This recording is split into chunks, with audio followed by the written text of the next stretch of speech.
Bon matin tout le monde, bienvenue à ce quatrième épisode du meeting des ventes du lundi. Bon matin Sébastien, Alex, Carl et Juliane que je ne crois pas connaître. Merci d'être dans les premiers ce matin. Je vois que Maud est là aussi. Donc, content de vous avoir avec moi ce matin pour débuter votre semaine. Rappelez un petit peu le concept, c'est une ligne ouverte sur les ventes. Donc, je prends vos questions au fur et à mesure. Vous pouvez soit me les taper dans les commentaires ou le chat, ou si vous vous sentez un peu plus game, il y a un lien StreamYard que j'ai posté plus tôt ce matin. Vous cliquez là-dessus et ça vous permet de venir la poser en ligne avec moi ou d'intervenir si vous êtes d'accord ou pas d'accord avec quelque chose que je viens de dire. Donc, c'est un petit peu ça pour ce matin. Comme je l'ai dit, les questions, c'est de cette façon-là. Bonjour Cathy, bonjour Loïc. Je vais commencer tout de suite ce matin en vous présentant une image que j'ai eue la semaine dernière suite à mon commentaire. Je vous parlais des pizzas puis de Nick Seljacki, en tout cas, Nick C. J'ai Guy Bernadet qui m'a fait envoyer ça. La partie drôle, c'est les pizzas. Comme vous le savez sans doute, là, j'aime pas mal parler de bouffe et ces choses-là. Donc, il m'a envoyé ça. Je suis allé l'écouter. Super intéressant comme podcast, cette partie-là. Dans le fond, c'est une entreprise. Il a interviewé un gars qui vient d'une entreprise qui s'appelle Outreach, donc qui permet d'automatiser tout ce qui est la séquence de développement des affaires, là, des courriels, ces choses-là, qui permet de voir si les courriels ont été ouverts, et ainsi de suite. Ce qui est intéressant, c'est que Outreach, dans leur processus de onboarding de ce qu'ils appellent un SDR, donc Sales Development Representative, ce qu'ils font, c'est qu'ils te font vendre la pizza. Le jeu est un peu ridicule, mais tu appelles dans une entreprise et tu essaies de leur vendre une pizza. Tu te fais dire non. Donc, l'idée en arrière de ça, c'est un peu de défaire la problématique autour du non. Ça nous permet aussi de ne pas avoir peur de la réjection, d'en avoir plusieurs. Et ceux qui gagnent, ben, c'est le premier qui vend une pizza qui a vendu ça. Donc, je voulais vous présenter ça ce matin pour vous montrer qu'il y a des choses un peu différentes qui peuvent être faites dans votre onboarding quand vous engagez des nouveaux gens en vente, de les faire, excusez-moi, de leur faire essayer des choses qui sont en dehors de la norme, donc de leur faire vendre un produit complètement différent de ce que vous vendez, d'enlever le côté dangereux. On s'entend de vendre une pizza, c'est pas vraiment dangereux, et sont partis avec ça. Donc, excusez-moi, je vais dire un petit bonjour. Bonjour Louise, Benoît, Linda et Nicolas. Merci de vous joindre à nous ce matin. Donc, si on commence tout de suite, la semaine dernière, je ne sais pas, Maude, si tu es toujours là, tu m'avais proposé de te joindre pour qu'on continue un petit peu sur le dire non, parce que Maude et moi, on s'était croisés la semaine précédente. Malheureusement, elle ne pouvait pas être avec nous lundi matin, mais on avait discuté un petit peu de dire non, puis Maude parlait de dire, c'est mieux de dire un bon non qu'un mauvais oui. Donc, quand tu seras prête, tu pourras te joindre à nous. Sinon, je voudrais vous présenter un autre post que j'ai vu passer dans la dernière semaine, euh, que je vais vous mettre tout de suite, comme ça ici. Je ne sais pas si vous voyez bien. Simon Chamberlain résume rapidement son post. Il parle du respect du temps. Donc, respecter l'heure du rendez-vous, respecter la durée du rendez-vous. 15 minutes, c'est 15 minutes. J'ai commenté là-dessus, mais je voulais y revenir parce que c'est quelque chose de super important de mettre du respect. Quand le client vous autorise ou vous donne un 5 minutes, un 10 minutes, un 15 minutes, essayez de garder ça le plus long possible, le plus près possible de ce qu'il vous a octroyé comme temps. Donc, si, excusez-moi un instant, s'il y a 15 minutes, allez-y pour votre 15 minutes. Si le client vous ouvre la porte, puis démontre de l'intérêt, puis pose des questions, puis que 15 minutes tournent en 1 heure, c'est correct. Mais c'est pas vous qui avez imposé votre agenda, c'est le client qui l'a accepté et qui vous demande de faire plus de temps à ce moment-là. Donc, c'est un petit peu ça que je voulais parler. Puis j'ai eu, c'est-tu sur celui-là? Ouais, je vais Je vais le repasser ici. Donc, je ne sais pas si vous voyez, mais Dave Cameron, suite à ce commentaire-là, écrit: c'est comme une entrevue pour un emploi, bien se préparer à un rendez-vous, client respectueux, demande non sérieux, qu'on a pris le temps de faire nos devoirs. Effectivement, c'est pas la première fois que je parle de ça, la préparation, comment c'est crucial, comment c'est là que vous allez faire vraiment la différence, de bien connaître votre client. La semaine dernière, on a parlé d'avoir une idée des enjeux qu'ils peuvent avoir, d'avoir une idée de la solution. Sans nécessairement arriver avec des idées préconçues, d'avoir déjà une certaine forme de réflexion qui a été faite de votre côté pour vous amener un petit peu plus loin, pour vous amener à démontrer le sérieux de toute votre démarche en arrière de ça. Donc, c'est un petit peu ce que j'avais pour parler là-dessus. On pourrait aussi encore jaser de la préparation, mais c'est pas nécessairement ce qu'on voulait jaser non plus ce matin. J'ai eu des discussions aussi dans les dernières semaines sur les fameuses recettes magiques. Vous savez, là, les gens qui vous disent la façon de vendre, la façon de rejoindre ça. Si vous me suivez depuis un certain temps, vous savez que je suis pas très fort des recettes, je suis pas très fort de une seule façon, une approche cookie cutter ou one size fit all. Je ne suis pas nécessairement en accord avec ça, dans le sens que tout le monde qui est ici ce matin, on est tous uniques. On a toute notre façon de faire et on vend tous d'une façon et on a tous une façon dont on aime mieux être vendu. Donc, de s'adapter à la personne qui est en face de vous. Ce que je recommande beaucoup, c'est d'être curieux, de vous inspirer, de prendre des idées un peu partout. Tu sais, ça fait que moi, j'écoute des podcasts beaucoup du côté anglo, mais aller chercher des idées-là, les mettre à ma sauce, les tweaker, les modifier, les représenter. Il y a déjà un bon bout de temps, si on remonte là, probablement en février, mars ou avril, dans ces dates-là, j'avais fait un post sur Ricardo.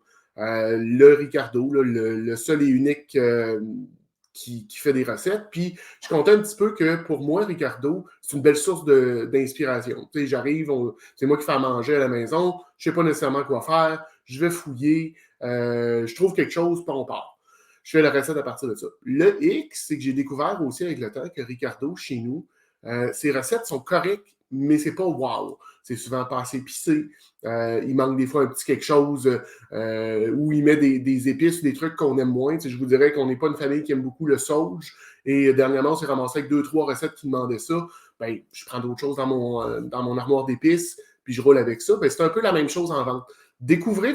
Allez vous chercher des idées, allez chercher qu'est-ce qui existe ailleurs, de quoi vous pouvez vous inspirer, mais en même temps, ramenez-la à votre sauce. Rendez ça unique. Parce que vous ne voulez pas qu'un client ait l'impression que votre approche, c'est la même que le gars d'à côté, ou que votre approche, ben, c'est la même que vous faites tout le temps, puis que vous ne vous préoccupez pas de ses besoins, de ce qu'il touche lui personnellement. Donc, je vais reprendre encore quelques minutes. Là, on a Véronique, Dave, Martin, Vicky qui se sont joints à nous. Je vais juste mettre le commentaire de Véronique qui, d'après moi, est tellement ça se ressent quand ce sont des méthodes toutes faites. En effet, il n'y a rien de... Quand tu as l'impression que c'est pas personnalisé, que ça fait partie d'une séquence, que c'est juste... c'est comme ça qu'on fait les choses. C'est le fameux, on a toujours fait ça comme ça. Moi, je ne vous le recommande pas. Ça peut être très, très difficile de vous différencier. Ça va aussi donner une mauvaise impression à votre client. Donc, on va dire bon matin à LinkedIn User que je ne connais pas, mais merci de te joindre à nous en ce beau lundi matin. Donc, les autres choses que je pourrais vous jaser, la semaine dernière, puis j'ai fait un post là-dessus, mais sur le développement des affaires, puis c'est aussi quelque chose que je pense qui touche tout le monde ici. Si vous avez lu mon post, je racontais un petit peu le week-end dernier, pas celui qui vient de terminer, mais l'autre. On est allé dans un chalet avec des amis et il y en a là-dedans que je connaissais moins, donc on se met à parler. Faire une histoire courte, parle, je parle un petit peu de ce qu'on fait. Moi, j'explique que je fais, entre autres, ce que vous écoutez ce matin, donc le meeting des ventes du lundi. Et là, ma blonde, en arrière, dit, ben écoute, à part à rire, elle dit, bon, même au chalet, tu fais du développement des affaires. Le développement des affaires, ça se fait à tout moment. OK? C'est quelque chose qu'au chalet, à l'épicerie, au gym, vos enfants font du sport, vous êtes dans les estrades. Le développement des affaires, vous ne savez jamais quand est-ce que ça peut clutcher. qui vous avez à côté de vous, à qui vous parlez et qui cette personne-là connaît. Parce que c'est pas nécessairement, c'est ça la force du réseautage, c'est pas nécessairement la personne avec qui vous entrez en relation à ce moment-là qui est importante. Bien que oui, mais c'est aussi toute la personne, le réseau que cette personne-là connaît. Par exemple, tu sais, je sais pas, je regarde, bon, ben, moi, je connais Martin. Qui Martin connaît qui peut me présenter? Est-ce que ça peut aider à avancer ma business? Donc, c'est toutes des choses qui sont possibles de ce côté-là. On est un petit peu, on revient un peu en arrière, mais Vicky qui dit il ne faut pas sortir le broken record. Effectivement, Vicky, tu as 100% raison. Puis je sais pas pour vous, moi j'ai un moment qui me revient en tête.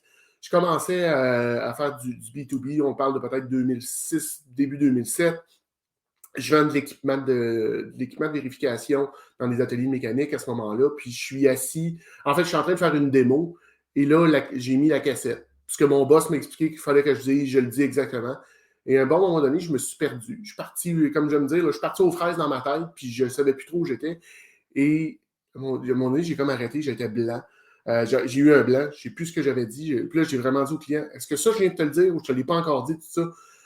Pas besoin de vous dire que je n'ai pas fait la vente. Le client n'était pas nécessairement je vais dire, très impressionné de mes talents à ce moment-là, parce que j'avais exactement sorti la cassette. Je préfère enseigner des concepts et des approches plutôt que des méthodes, effectivement. Une méthode, c'est là que ça devient intéressant. Véronique, quelqu'un comme toi peut enseigner. En fait, je dirais que c'est un peu des deux. Tu montres comment toi tu le fais, puis tu invites les gens à t'inspirer de ton approche, de tes concepts, ce qui est probablement super intéressant. J'ai Dave qui dit sinon, je te corrige, tu aimes les recettes, pas les recettes miracles en vente, mais les recettes culinaires avec ma touche personnelle. Bon, Dave, tu me connais un peu trop. Et j'ai Louise qui dit quand on rentre en relation avec une personne, on rentre en relation avec un minimum de 100 personnes potentiellement qui ont besoin de ce qu'on offre. Écoute, jusqu'à date, je pense que c'est un des commentaires les plus justes que j'ai lus ce matin. Effectivement, c'est exactement ça. Quand on rentre en relation, c'est les gens qui nous. On décuple, on centuple la force de notre réseau. Donc, quand vous faites du développement des affaires, puis je vais revenir là-dessus, mais vous ne savez pas avec qui vous faites affaire. Donc, c'est aussi important, par contre, dans cette optique-là, de garder en tête votre image, que ce soit sur les réseaux sociaux, donc LinkedIn, que ce soit sur Facebook, dans vos courriels, mais aussi comment vous comportez en général. Vous ne savez pas avec qui vous faites affaire. Puis, j'asais avec mon ancien boss le jeudi dernier et il me contait que, bon, lui, ça est arrivé encore dernièrement. Il dit, je m'en vais au village, je me mets à jaser avec un gars à l'épicerie, puis il est en chienne, puis il a l'air un peu rough, puis il conduit un vieux pick-up. Fait que je le recroise 2-3 semaines plus tard à l'hôtel de ville pour finalement me rendre compte que il ne m'a pas donné le nom, mais une personne relativement connue du monde des affaires. Il dit, ben, tu le vois pas, tu le sais pas. Mais par de la façon dont il s'est comporté, ben, cette personne-là a quand même une bonne impression de mon ancien boss. Je ne sais pas si Maude, tu es toujours avec nous. Je te prendrais pour qu'on jase un petit peu de nom, de mettre ses limites si tu es toujours partante. Sinon, je vais continuer avec ce que j'ai. Donc, je vais te donner quelques secondes. Non. Non. OK, ben, je vais prendre une gorgée d'eau. Et on continue. Toujours dans ce qui s'est passé dans ma dernière semaine, dans les exemples que je voulais donner, puis on a déjà parlé de ça, mais c'est au niveau du prix. Ou de la valeur, je devrais dire. C'est plus la valeur dont je veux parler. Donc, on a tous des fois de l'idée de donner des escomptes. Oh, je suis là. Maude, veux-tu embarquer sur le stream avec moi? Le lien était dans la description ou si quelqu'un veut te l'envoyer. Pendant ce temps-là, je vais continuer mon truc, là, mais la valeur, on a souvent tous une vision, puis on met une valeur sur les choses, puis on met notre propre paradigme. Je veux vous amener à réfléchir au niveau de qu'est-ce que c'est la valeur, puis pourquoi vous ne pouvez pas prendre la décision pour votre client si c'est un bon ou un mauvais achat, si c'est cher ou trop cher ou pas assez cher. J'ai jasé avec un client la semaine dernière et on parlait de valeur. Puis là, je lui dis, écoute, tu sais que tu connais Kurt Cobain. Il me dit, oui, je connais Kurt Cobain. Bon, tu es au courant que Kurt Cobain était un héroïnomane, un addict, assez notoire. Il mettait plein de cochonneries dans son corps. Il dit « Oh oui, je suis bien au courant de ça. » Bon. Puis là, j'ai posé la question, sais-tu qu'est-ce que Cobain conduisait comme véhicule à ce moment-là? Il me dit non, sinon j'ai aucune idée. Puis là, la réponse, il conduisait un Volvo 740. Fait qu'on remonte dans le début des années 90. Volvo 740 à ce moment-là est le véhicule le plus sécuritaire sur la route. Cobain conduisait pas au-dessus de la limite permise. Fait que là, on s'entend là. T'as un gars, un rockstar qui se shoot de la cochonnerie dans les veines à côté. Et pour lui, il met beaucoup, beaucoup de risques dans sa vie, mais quand il est sur la route, il faut qu'il ait le véhicule le plus sécuritaire possible. Je veux juste vous amener à voir ça comme perspective. Et là, je vais inviter Maude à se joindre à moi. Salut Simon! Maude, salut Simon, salut tout le monde! Bonjour, comment tu vas? Je vais super bien, et vous autres, et toi? Écoute, moi, c'est un lundi matin, il y a de la neige. La saison de ski se rapproche à très, très, très grands pas. Donc, non, ça va super bien. Content de t'avoir avec moi ce matin. Je suis vraiment content d'être là aussi. On s'est parlé, nous, on s'est croisés dans un 5 à 7 il y a une semaine et demie. Puis, je t'ai parlé que j'allais aborder le sujet de dire non, mais c'est limite. Puis là, tu as dit, ah, tabarnak, je peux pas être là lundi, j'ai déjà quelque chose. Mais tu avais des choses à apporter. Fait que, écoute, j'aimerais ça t'entendre parce que pour ceux qui ne le savent pas, Maude et moi, on a un peu la même approche, mais pas au même niveau. En fait, on se complète. Moi, je fais le développement des affaires, les ventes, et Maude s'occupe de tout ce qui est service à la clientèle, service après-vente. Donc, Maude, qu'est-ce que tu as à dire sur dire non, mais tes limites? En fait, pour les personnes qui sont ouvertes à entendre ma vision, c'est vraiment le fait de, trop souvent, je pense, on pense à tort que moi, étant donné que je travaille en service client puis que je prends beaucoup la gentillesse, l'accueil, la relation hyper positive, souvent on a tendance à penser que d'aller dans cette vision-là, ça veut toujours dire oui au client. Alors que c'est pas du tout ça. Puis quand on a jasé il y a une dizaine de jours, justement, on parlait du fait de, comme tu as mentionné tantôt, qu'un oui peut être tellement néfaste pour notre organisation et un non peut être hyper bénéfique. On a donné quelques exemples. Puis, c'est que l'important quand on dit un oui ou qu'on dit un non à notre client, c'est de la façon de le dire, de l'attitude, c'est quoi notre intention derrière ça? Parce que si je donne un exemple, si je travaille, que je reçois des clients régulièrement, puis que j'ai un agenda bien chargé, un client m'appelle, il veut me voir là, après-midi, à 1h, il veut me voir. Moi, mon agenda est déjà chargé. J'ai quelqu'un à 1h15, exemple. Puis là, je m'avais prévu un petit 20 minutes pour dîner. Je suis déjà full chargée. Puis je pense qu'il faut que je lui dise oui pour développer une relation saine, mais je vais lui dire un oui qui est stressé, qui est oppressant, qui est même des fois culpabilisant. Donc, je vais dire quelque chose comme OK, viens-t'en, je t'attends. Ben, t'es tout le temps dernière minute, puis tu me sers beaucoup dans mon horaire. Donc, la réponse est oui, mais l'attitude, l'intention derrière et le sentiment que j'ai est négatif. Donc, je suis en train de lui mettre un sentiment négatif. Ça se peut qu'à la dernière minute, finalement, lui, il annule parce que ça ne tente plus de venir parce qu'ils ne sont pas. Alors que là, je suis en train de mettre une coche sur ma relation client. Alors que si je lui dis un non assumé, tout gentil, que je lui dis oh, Simon, j'aurais vraiment aimé te recevoir aujourd'hui, ce serait impossible pour moi. Est-ce que tu as de la place demain ou pourrais-tu venir demain à 4 heures? Donc, mon intention est positive et que l'accueil, parce que tu sais, dans une intervention client, peu importe sa durée, peu importe son contexte, la première étape, c'est toujours l'accueil. Alors, quand j'accueille cette demande-là positivement et avec la meilleure des bienveillances du monde, même si mon résultat à la demande est négatif, la relation peut être durable et très, très bénéfique. Et il y a des foules d'exemples. Donc là, le plus important, c'est d'assumer notre réponse, de l'assumer sincèrement, qu'elle soit positive ou négative, c'est de l'assumer sincèrement. Donc, et quand on dit un... Oui, vas-y. Ben, si je comprends ce que tu me dis, dans le fond, c'est je suis mieux de dire Maude, non, je ne peux pas le faire, puis d'être solide dans mon non, que de te dire un oui un peu mou, puis que tu as l'impression que, tu sais, je le fais, mais je le fais à contre-cœur, je le fais à reculons, c'est ça? Oui, c'est ça, c'est de le faire, c'est ça, c'est de ne pas le faire à contre-cœur. Mais je veux juste mettre une bémol sur un non solide. Oui, la réponse est solide, mais elle est assumée. Mais mon intention, en fait, c'est que j'aurais l'intention de te dire oui. Mais c'est mais pas la possible. Réponse est non. Tu sais, c'est que c'est pas un non. Aussi, il y a des petits mots des fois qui font toute la différence sur non, malheureusement, ou je ne pourrais pas répondre à ça malheureusement. C'est que quand on dit un malheureusement, là, on vient de mettre un mot qui est négatif, puis ça aussi, ça diminue notre propre décision. Ça diminue le fait qu'on assume notre propre décision. Donc, on l'assume tout bonnement.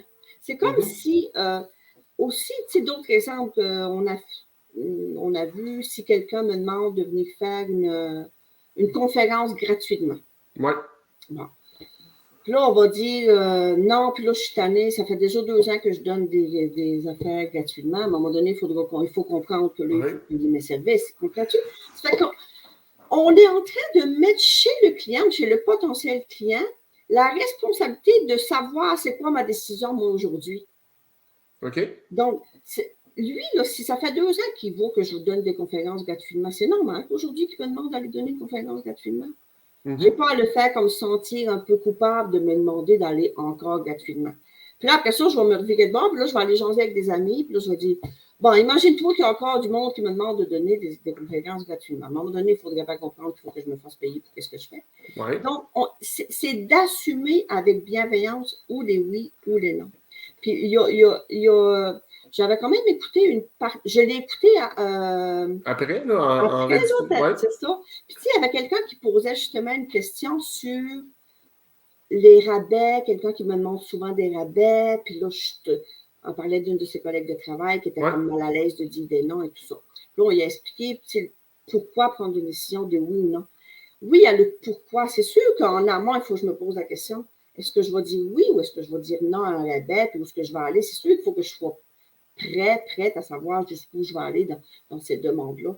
Encore là, c'est la même chose. Si j'accorde un rabais à quelqu'un parce que je suis mal à l'aise de dire non, ou parce que j'ai peur de le perdre, parce que je vais dire non, je suis pas dans le bon aliment. Je suis bien mieux de recevoir sa demande et d'y dire, oh, ben, ça me fait vraiment plaisir de vous accorder un beau 15% aujourd'hui, pour de vrai, là, si je le ressens pour de vrai, ou bien lui dire, aujourd'hui, on n'a pas de rabais pour vous, j'aurais vraiment aimé vous offrir ça. Aujourd'hui, voici le coût qu'on est prêt à vous vendre quelque chose. Ben, il y a plusieurs contextes différents, puis souvent, il faut aller dans le pointu. Mais donc, on va dire, ben, j'aurais aimé vraiment vous accorder ça. Aujourd'hui, notre coût, c'est ça. C'est ce qui est raisonnable pour nous. C'est ce qui nous apparaît le plus raisonnable. Qu'est-ce que vous en pensez? Est-ce que vous allez faire l'achat quand même? Donc, c'est oui ou c'est non. Là, c'est le client qui décide. Mais c'est important que j'assume ce que j'ai à dire. J'allais te demander, Maude, dans le fond, est-ce que de trop en dire des fois, tu sais, parce que des fois, je t'écoute, puis là, je me dis, moi, j'ai tendance des fois à pas trop m'étendre pour pas je vais dire, pour pas me tendre un piège, pour pas retomber dans mes affaires, tu sais, de dire juste, écoutez, non, merci, je suis désolé, aujourd'hui, j'ai pas de rabais, sans aller plus loin. Et toi, est-ce que tu recommandes qu'on en dise plus, qu'on garde ça short and sweet? Plus c'est court, oui, mieux c'est, mais je te dirais, Simon, que c'est vraiment important d'aller voir c'est quoi le contexte. C'est-à-dire que, as-tu des clients qui sont là, puis que as-tu une file qui est en train d'attendre? C'est-tu un client que ça fait 10 ans que t'as? Fait que, mais oui, plus c'est court, mieux c'est, mais il y a des fois des clients qui préfèrent avoir un peu plus d'informations. Okay. Bon, on revient un petit peu à ce qu'on dit depuis le début ce matin. Il faut s'adapter. Il n'y a pas de recette. Faut aller avec notre feeling, avec ce qui est en avant de nous. J'aime vraiment le fait que tu mentionnes qu'il n'y a pas de recette miracle. Puis moi, je pense que qu'est-ce qu'il faut retenir, c'est, en tout cas dans le oui ou dans le non, là, c'est d'assumer sa décision et de le faire sincèrement avec gentillesse et bienveillance. Okay. Que ce soit un oui ou que ce soit un non. Ça va nous éviter de patiner puis d'essayer de trouver faire toutes sortes plaisir. de raisons pourquoi on dit non. OK. Ben, c'est intéressant, puis ce que je retiens aussi de ce que tu as dit tout à l'heure, c'est que ton nom, c'est pas, tu sais, ton nom, tu l'amènes à se transformer. Dans le fond, dans les discussions que j'ai souvent avec Dave, il me parle de, tu sais, amène le client dans ton monde. Donc, plutôt que de le laisser comme ça, puis de dire non, écoute, je suis pas intéressé, tu dis, je peux pas, mais je peux t'offrir ça. Ça, je peux pas, mais viens chez nous, j'ai ça à la place. Donc, de transformer ton nom en quelque chose de différent. C'est ça que je comprends? Oui, le transforme, parce que c'est un nom qui est positif. Fait que s'il est positif, tu le gardes avec toi. Et comme le monsieur tantôt qui m'a demandé un rendez-vous, je ne peux pas à 13h, mais je peux demain. Ça fait que l'intention est positive, puis je l'ai transformé, puis je veux le garder avec moi. Puis qu'est-ce qu'on voit aussi des fois, en tout cas, moi je trouve que je vois ça assez souvent, c'est les noms qui sont, vous n'allez peut-être pas aimer le mot, mais tu sais, c'est peut-être minime, mais je trouve que l'essence est là. C'est un nom qui est un peu comme culpabilisant. Tu sais, on va refuser un client. Un client va nous faire une demande très spécifique, puis on va le refuser comme client. Puis nous, on est comme fiers d'annoncer qu'on a dit non. Dit non, moi. Un client m'a demandé telle chose, j'y ai dit non. Il ne répondait pas à mes valeurs. Moi, je ne veux rien savoir de faire affaire avec un client qui n'a pas les mêmes valeurs que moi. Puis là, j'annonce ça tout, tu sais, avec une certaine fierté. Mais c'est correct de dire non. Mais si j'annonce le fait, premièrement, le client à qui je viens de dire non, il va voir mon post que c'est de lui que je parle. Ouais. Puis comme Louise mentionnait tantôt, un client, ça vaut 100, ça peut valoir 1000 clients. Mais le client que je n'ai pas envie de servir aujourd'hui, là, il peut devenir mon meilleur ambassadeur de demain. Donc, j'ai pas aucune bonne raison, à mon sens, de venir annoncer que je suis tombée contente de y avoir dit non parce qu'il ne répond pas à mes valeurs. Mm-hmm. Tu sais, quand quelqu'un veut répondre, c'est sûr que des collaborateurs, des associés, des gens avec qui on travaille, c'est hyper important qu'ils travaillent avec les mêmes valeurs que nous. Mais des clients, on peut en avoir des dizaines, des centaines. Jusqu'à quel point je veux que mes clients aient vraiment les mêmes valeurs que moi. C'est sûr qu'un client ne m'amènera pas à moi faire des actions qui vont aller à l'encontre de mes valeurs.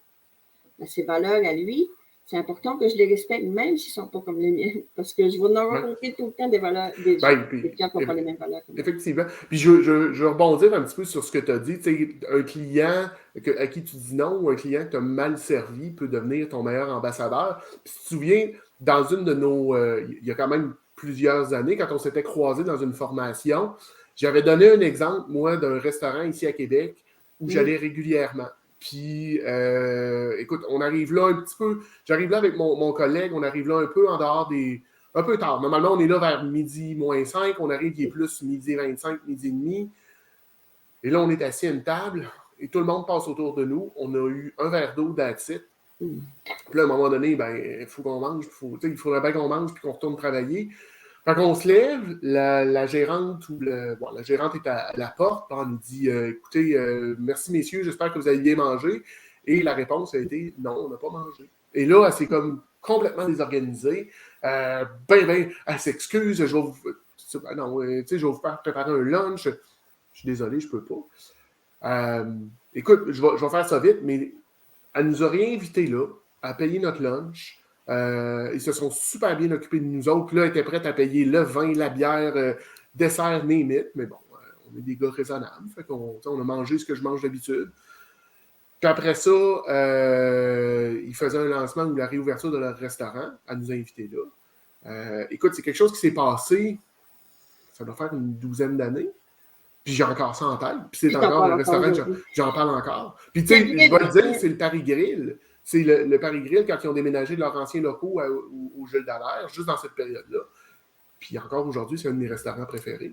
Ah, c'est drôle, je m'en vais justement manger là vendredi. Puis tu es vraiment en train de prouver un des principes que je démontre souvent dans mes ateliers de travail, c'est qu'un client qui n'est pas satisfait aujourd'hui d'une certaine situation, quand on réussit à la récupérer, là, ce client-là, son niveau de satisfaction devient encore beaucoup plus élevé qu'un client qui est satisfait comme du premier coup. OK. Donc, c'est pour ça qu'un client qui nous demande une insatisfaction, merci, il y en a juste 2%. Il y a juste 2% des clients qui vivent une insatisfaction qui vont nous le dire. D'ailleurs, toi, tu voyais, tu allais sortir du restaurant. Donc, tu as eu là, tu as posé la question, donc tu as eu le temps de parler. Mais il y a 98% des clients qui vivent une insatisfaction qui ne nous feront jamais savoir. C'est vrai. Hyper important de dire merci, puis qu'on reconnaisse ça, puis qu'on s'en sert pour faire comme ils ont fait avec toi, puis que ça devienne notre réalité. Tu as 100% raison, parce que si elle ne nous avait pas poigné sur le fly là, je serais parti. Et il y a de fortes chances que je n'aurais jamais remis les pieds là. Parce qu'on ne se le cachera pas, là, Québec, c'est pas comme s'il n'y avait pas de restaurant. Là. On avait du choix en masse. C'était un de nos endroits, localisation et tout, qui était facile d'accès. Ouais. Mais j'étais pas obligé d'aller là. Oui, c'est ça. Puis quand tu dis forte chance, là, c'est à peu près 65% des gens qui ne retourneront jamais. Ah ouais? En sortant, ils ont déjà pris la décision qu'ils ne retourneront jamais. Donc, c'est important qu'un client insatisfait qu'on l'accueille. Puis c'est pour ça aussi que c'est important de ne pas attendre qu'un client vienne nous dire qu'il est insatisfait parce qu'on sait qu'ils sont très rares. Donc, aller sonder plus souvent, là, régulièrement, au quotidien, là, demander aux clients. Puis comment tu fais? Je veux dire, tu fais des sondages, tu appelles tes clients, c'est sûr que quand on est en B2B, c'est une relation régulière que c'est faisable, mais comment tu recommandes de faire ça? Tu aller chercher du feedback? Tout ce qui s'appelle sondage, là, puis technologie, puis parcours client, ça c'est pas mon domaine à moi, mais oui, je considère que c'est important de le faire. Mais le plus concret du monde, là, c'est vraiment au quotidien quand on sert nos clients. Donc, puis même si c'est une relation d'affaires, là, comme ce que tu appelles le B2B, donc, genre à la fin de notre discussion, bon, on fait un petit résumé de notre discussion, bien, es-tu content de la façon que ça s'est passé aujourd'hui, Simon? Donc, juste une question comme ça. Puis quand c'est des clients qui viennent plus régulièrement, tantôt tu parlais d'un resto ou un magasin grande surface, vous avez trouvé tout ce dont vous avez besoin, ou bien êtes-vous content de votre visite aujourd'hui, ou des choses plus, une petite question plus rapide que. Mais on s'entend, Maud, puis là, il faut qu'on soit prêt. Si tu poses cette question-là, il faut que tu sois capable, il faut que tu sois équipé pour recevoir ce que tu vas recevoir ce qui va arriver. Là, parce que. Quel bon point que tu amènes là. N'importe qui peut dire ah oui, elle est bien servie. Si tu réponds non, il faut que la personne soit capable de réagir sur le spot. Sinon, ça vient de scraper l'intention. Tellement. C'est pour ça qu'il faut développer des outils justement pour accueillir. Quand je dis des outils, c'est des trucs comment accueillir ça, parce que c'est comme le fameux comment ça va, ok, puis on va dire oui, on va dire non, puis on ne fait rien avec ça. Puis, je vais te poser une question. Justement, au niveau service à la clientèle, au niveau un peu plus global, qu'est-ce que tu penses de la façon de faire qui semble être de donner un certain budget aux employés pour régler les problèmes de clients? Je me souviens d'avoir déjà lu ça qu'un hôtel offrait ça. Chaque employé avait un budget annuel qu'il pouvait utiliser comme il voulait pour régler un problème d'un client, que ce soit acheter du linge, name it, là.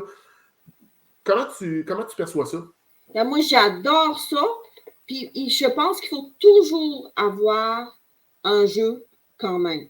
Après, si tu donnes un budget à un membre de ton personnel, puis qu'on est rendu au mois d'octobre, puis que son budget est annuel, mais il faut aller voir c'est quoi la marge qui lui reste. Mais l'important, c'est que chaque membre du personnel doit connaître son niveau de responsabilité, puis son niveau décisionnel. Et c'est encore là, OK, je vais donner un budget, mais comment montrer à la personne comment l'utiliser? Souvent, si, admettons, comme ton histoire au restaurant, si on t'avait offert un dessert, ça aurait-tu fait ton affaire? Peut-être que pas. Il y a de chercher un petit dessert. Peut-être que ça n'arrêtait rien pour toi. Une des façons de faire aussi, c'est de demander aux gens qu'est-ce qu'on pourrait faire qui vous satisferait, ou qu'est-ce qu'on pourrait faire pour nous rattraper. Tu vas avoir des surprises. tu vas être d'accord avec moi, il y a des fois qu'on s'attend que ça va nous coûter 400$ régler un problème, puis pour faire plaisir au client, ça nous a coûté 35$, puis il est super heureux. Exactement. Puis Puis, le plus souvent, ça coûte absolument rien. Ouais. Effectivement, ça nous est tous déjà arrivé là, de dire.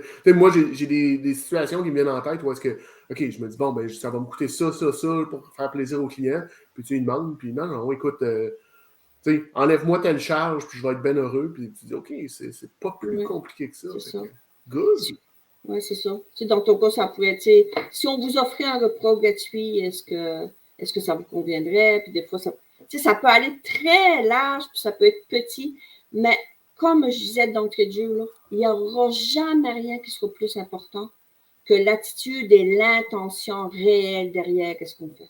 Mm-hmm. C'est la même affaire quand on parle des clients. Si on parle en même temps, il y en a qui parlent de clients difficiles, moi, ça ne fait pas partie de ma philosophie de qualifier et de nommer, de qualifier les clients. OK. De ne pas leur donner des qualificatifs, certainement pas des qualificatifs négatifs.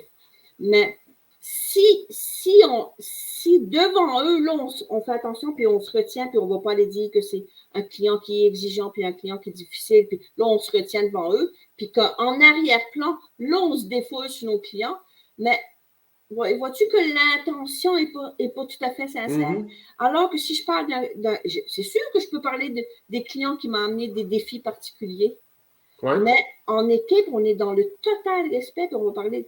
Tu sais, le client qu'on a rencontré ce matin, c'était quand même particulier sa demande. On voit qu'il y a beaucoup de rigueur. Pas que c'est un super exigeant qui est jamais content. On voit qu'il y a beaucoup de rigueur. Comment est-ce qu'on pourrait faire pour avoir la meilleure satisfaction de ce client-là? Ça pourrait arriver qu'on décide que finalement, on ne veut pas faire affaire avec. Mais ça peut arriver une fois en 40 ans.